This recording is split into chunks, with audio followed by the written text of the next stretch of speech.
Greetings from the Good Shepherd Church. My name is Furlow. I'm the host for Wellness Wednesday for the 5 Wednesdays of March 2021. Wellness Wednesday is a program for encouraging good health and life, maintaining good lifestyle, good balance, and healthy exercise habits. Today, we're going to be talking about good balance in rest and sleep in your life, and good balance to prevent falls in your life.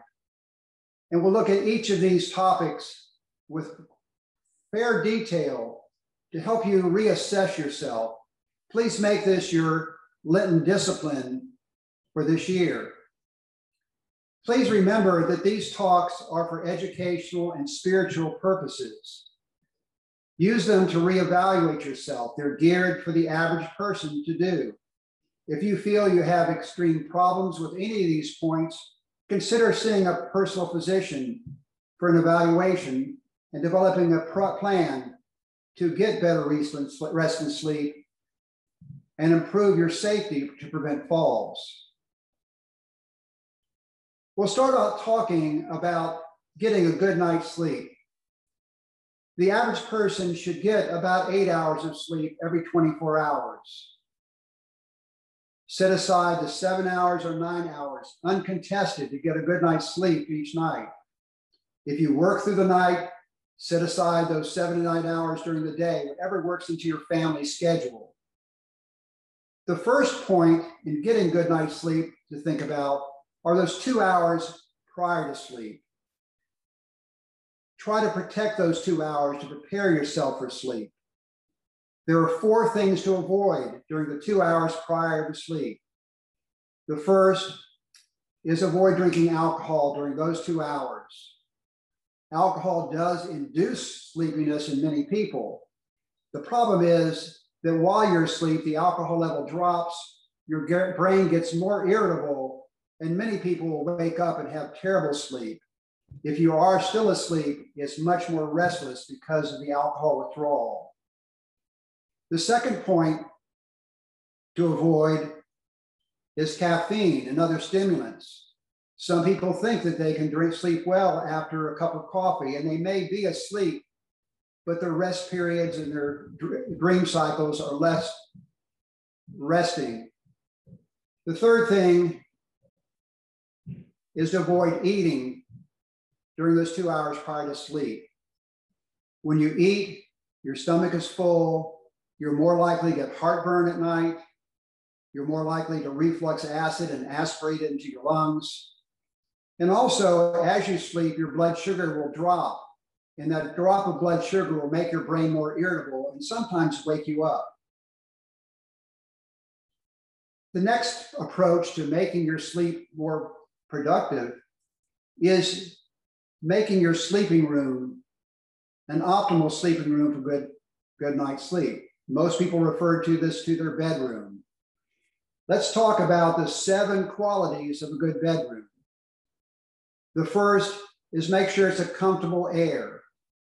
Generally 68 degrees, maybe a couple degrees warmer.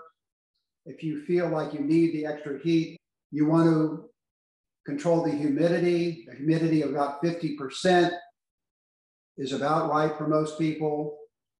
And you'll sometimes want to promote air movement. A ceiling fan can really help you breathe easier, particularly if you have to move air to keep the air conditioning and keeping your temperature comfortable. Ceiling fans can also create some beneficial white noise. The third point is to limit noise itself. Many people need to just close their windows overnight, no matter what season, to keep the external noise out. Yet at the same time, white noise machines with a calm, quiet ocean sound in the background can induce a good night's sleep. So regulate the noise well. The next point is to avoid active use of electronics. Keep the television off when you're ready to go to sleep. Try to keep the television out of your bedroom. Turn off all computers and electrical devices. Even turn off the sound on your telephone unless you really have to take emergency calls overnight. The fifth point is to have a comfortable sleeping surface. Most people know what type of mattress they like, a firmer or softer mattress. Many people find that getting an 8-crate topping or a memory foam topping really takes away those aches and pains in your joints, especially when you're in the over 60-year-old set. The sixth point is to get a comfortable pillow, supporting the neck and head just right. Everybody needs a different size, a different shape, and a different softness of pillow to really get comfortable during sleep. The seventh point is to have comfortable clothing, adjusting your sheets, your blanket, your comforter, and even having just the right pajamas. Most people really do sleep better in pajamas because their skin doesn't have too much variable heat loss, particularly as you throw your covers off at night. Try to consider all of these factors for a good night's sleep. If you can't really solve the problem on your own, you really may need professional help. People who only get 6 hours of sleep or less at night on a regular basis have high risk for poor health. 10 hours or more of sleep at night is high risk for poor health unless you know it's part of your medical condition. Our next consideration is looking at getting adequate rest during the day. Many people feel very mellow during the day and keeps constantly busy all day and feel good with that life. That's fine if it works for you. Unfortunately, in our society, many days are very hustle bustle, a lot of emotional stress, sometimes a lot of physical stress. And a couple periods of rest during the day can be very renewing. Ideally, set aside 15 minutes, late morning, late afternoon. Go find a quiet place to get away from it all. The 7 benefits of a daily rest period include making life more sustainable. If you tend to get excessively stressed or tired during the day, get rest. Thomas Edison swore by his cat naps during the day to make him more productive. Periods of rest clear the mind, get out the confusion, and help you really start understanding the day better. Periods of rest lead to better self-examination. You have a moment of time to re-examine what you've done, things you've missed, people that you might need to apologize to. There are so many times that you really have to think back and take time to reassess your priorities. Periods of rest should be consistent if it works for you. Set that time aside, 15 minutes on a regular basis, and that structures your day much more effectively. We've talked about finding a quiet area to get away if you can. That does tend to relax the mind instantly. When you have your 15 minutes, you have time to pray, to listen to quiet music, to talk to a friend, or just to meditate. The final benefit of rest is to get back to the day with more clear thinking, more refreshed, to become more effective during the day. Please remember that sleep and rest can prevent falls. Our next section is preventing falls. Unfortunately, fatigue and stress are major reasons for falls. That's why these two topics are linked together. Let's first talk about higher risk situations that lead to falls. During our first 2 talks this month, we discussed how to keep good balance in your life, to assess your inner ear perception, your vision, the sensation in your feet, and your muscle strength for posture, all that help protect you from falls. Impaired vision can catch up on you unbeknownst. People sometimes get headaches and don't realize that poor vision is a sign. Particularly after age 50, people should have routine eye checkups. At least every 2 or 3 years, many people with impaired vision really need to have eye checkups every year. We talked about the sensation in your feet.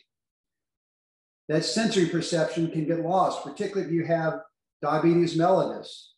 Those nerves become very old very quick, and many people lose the sensation in their feet. Impaired proprioception can lead to falls. That's what the inner ear does. It senses your motion. It tells you where your body is in space. When your inner ears don't work well, you're at high risk for falls. Falls are more frequently with muscle weakness. We all understand people who hit 70, 80, and 90 years old who become more weak. They just haven't kept up their muscular strength, and they become more prone to falls. Keeping those regular muscle strengthening exercises 3 days a week truly helps to prevent you from falls. Another cause for falls, and this can really happen at any age, but again, more often after age 60, is muscle stiffness. If you feel that you're stiff and achy when you get up in the morning, just sit on the side of the bed, stretch out for a couple of minutes. Eventually stretch your back a little bit, stretch your shoulders, and you'll find your whole skeleton will be better and move better to help keep you in good balance. Another high-risk situation for falls is cognitive impairment. Many people really have to keep a close eye on their parents these days. Cognitive impairment can happen at any time of life, though, and people just don't recognize high-risk situations. They don't use good judgment that they might have used a couple of years earlier. In the United States now, there's a national standard that people over 65 years old should probably have some screening tests for cognitive impairment on an annual basis. The eighth high-risk situation is lack of social support. It's been shown that people who just live alone too much have a higher risk of falls. Social support is ideal when you can live with someone, particularly family. Many people do much better when they move into an assisted living complex. But sometimes just keeping telephone communication several times a day with people keep you more oriented, keep your mind working more positively, and ultimately help prevent you from falling. Our last major topic is really developing an active program to help prevent falls. Obviously, many of these things involve things we've talked about already. But let's really talk about the 12 important aspects of preventing falls. Let's talk about the 12 strategies to help you prevent falls through your life. Review these 12 points today and this week and make changes in your life when you see it's necessary. The first strategy just involves those balance skills we've talked about before. Really keep evaluating your vision, your inner ear motion, the sensation of your feet, your muscular strength, and build those skills, practice those skills to help improve your balance. The second point is to stretch out. And you'll find that stretching becomes more important as time goes on. Spend 2 or 3 minutes first thing in the morning, stretching your arms out. You'll find that you'll use your arms to help you with balance. Stretch your back. It really helps you get better posture. And just feel like your muscles are more warmed up and more able to adjust as you need.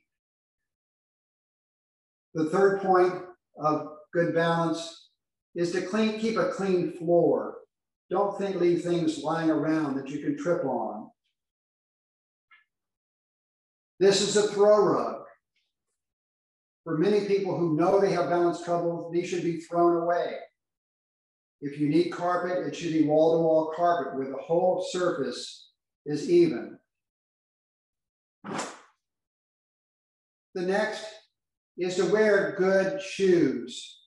They should be lace up or Velcro so they fit your foot snugly and give your feet a firm foundation.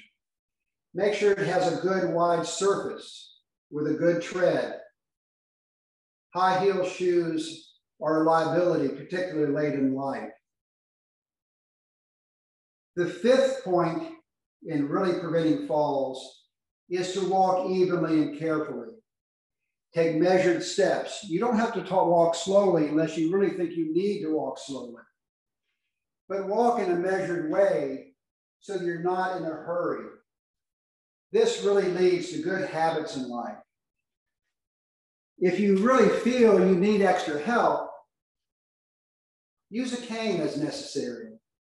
Some people really find walkers are helpful. Use this as a point of reference. It'll keep your posture better, and it'll keep your walk more evenly. Remember, canes are not necessary for older people. Many highly trained athletes who do high-end hiking use trekking poles to help prevent them from falling. It all is relative to what you're doing in life. The fourth aspect of walking is to use railings as you need.